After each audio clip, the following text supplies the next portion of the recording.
Que la grâce, la miséricorde et la paix soient avec vous de la part de Dieu le Père et de la part de Jésus-Christ. Amen. Aujourd'hui, nous allons voir ensemble la prière de notre Père qui est aux cieux.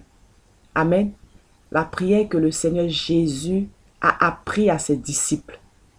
Un disciple s'est approché du Seigneur et il a dit, Seigneur, apprends-nous à prier. Et le Seigneur Jésus a montré cette prière. Amen. Nous devons utiliser cette prière. Nous devons nous approcher de Dieu le Père avec cette prière. Amen. Aujourd'hui,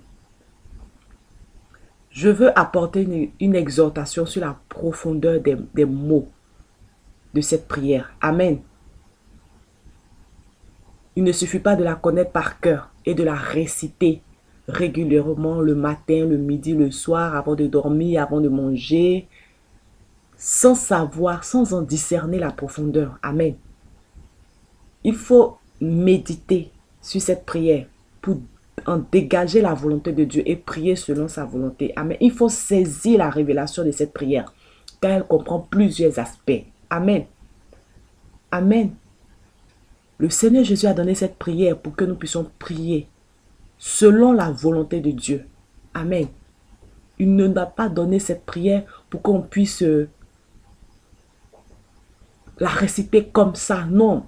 Il faut savoir, il faut être conscient des paroles que tu prononces. Il faut savoir ce que tu dis. Amen.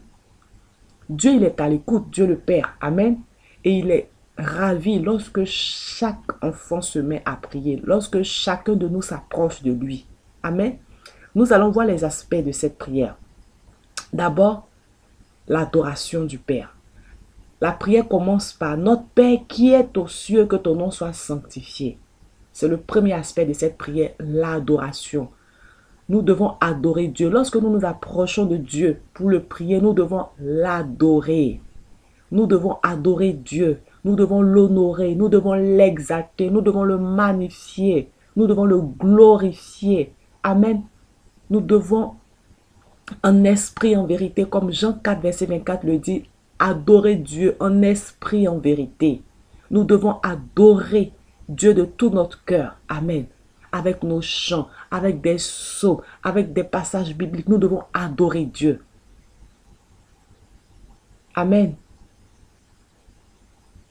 Le deuxième point de cette prière, c'est la soumission à la volonté de Dieu. Il est dit que ton règne vienne, que ta volonté soit faite sur la terre comme au ciel. Quand tu pries, tu dois demander à Dieu de faire descendre son règne dans ta vie. Tu dois demander au Seigneur de manifester sa volonté dans ta vie et non ta volonté. Amen. Dieu a une volonté pour ta vie. Il a une volonté pour chaque domaine de ta vie. Donc quand tu pries, quand tu te mets devant le Seigneur, tu dois dire, Seigneur, que ta volonté se fasse dans ma vie. Que ton règne vienne dans ma vie. Amen. Tu dois demander à Dieu de prendre le contrôle de ta vie. Amen. Le troisième point de cette prière, ce sont les requêtes. Il est dit, donne-nous aujourd'hui notre pain quotidien. Amen. Quand tu pries, tu dois réclamer ton pain quotidien au Seigneur. Tu dois lui faire connaître tes besoins. Lui-même le dit dans sa parole dans Philippiens 4, verset 6. Faites connaître vos besoins au Seigneur par des prières, par des supplications, avec des actions de grâce. Donc tu dois demander au Seigneur chaque jour quand tu pries de t'accorder ce dont tu as besoin. Que ce soit la nourriture, la bonne santé, le travail, la paix, la joie, la force, le succès, tout ce dont tu as besoin. Tu dois demander au Seigneur ton pain quotidien. Amen. Le quatrième point de cette prière, c'est la sanctification. Il est dit, pardonne-nous nos offenses comme nous pardonnons à ceux qui nous ont offensés. Donc, lorsque tu pries le Seigneur, lorsque tu t'approches de Dieu, tu dois lui demander pardon pour tes péchés. Amen. Tu dois demander pardon au Seigneur pour tes péchés. Notre Dieu est saint. Il veut notre sanctification. C'est pour cela que tu dois implorer son pardon pour tes péchés. Et tu dois rejeter tout péché. Amen. La Bible dit dans 1 Jean 1,9, si tu confesses tes péchés, le Seigneur est fidèle et juste pour te les pardonner et te purifier. Amen. Donc, N'hésite pas à demander pardon au Seigneur pour tes péchés. Ne dis pas ce que j'ai fait là, c'est trop mauvais. Le Seigneur ne peut pas me pardonner. Si la Bible dit, si tu confesses tes péchés, il est fidèle, il est juste pour te les pardonner. Amen. Le 5e point de cette prière, c'est la protection de Dieu. Il est dit, ne nous induis pas en tentation, mais délivre-nous du malin. Amen. Il est normal pour toi de demander au Seigneur de te délivrer du mal, de te délivrer du malin. Amen. Ne dis pas, le Seigneur Jésus, c'est à lui de me protéger. Je n'ai pas besoin de lui dire cela. Je n'ai pas besoin de prier pour cela. Si, dans la prière que le Seigneur Jésus a montrée à ses disciples, il est dit, délivre-nous du malin. Donc toi, en tant qu'enfant de Dieu, tu dois aussi demander au Seigneur de te délivrer. Tu dois réclamer la protection de Dieu. Tu dois réclamer le secours de Dieu. Amen.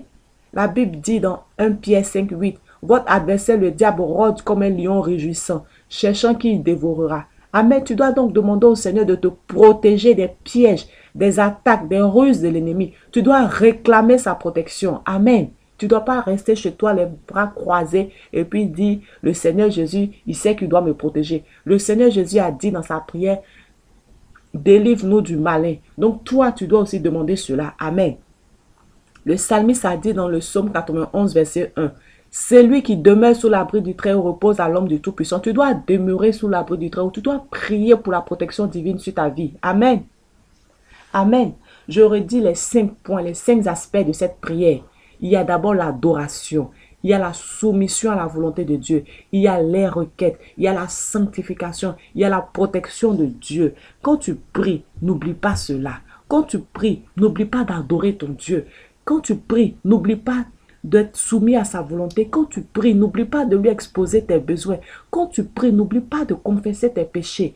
Quand tu pries, n'oublie pas de lui réclamer ta protection. Amen. Tu ne vas pas passer 24 heures sur 24 heures seulement à exposer tes besoins au Seigneur. Tu ne vas pas passer des jours, des mois à seulement réclamer la protection de Dieu sans l'adorer, sans demander la sanctification. Amen. Ces 5 points doivent faire partie de ta prière. Amen. Tu dois prier selon la volonté de Dieu. Amen. Le Seigneur Jésus a montré comment prier. Tu dois prier ainsi. Amen. Soyez bénis.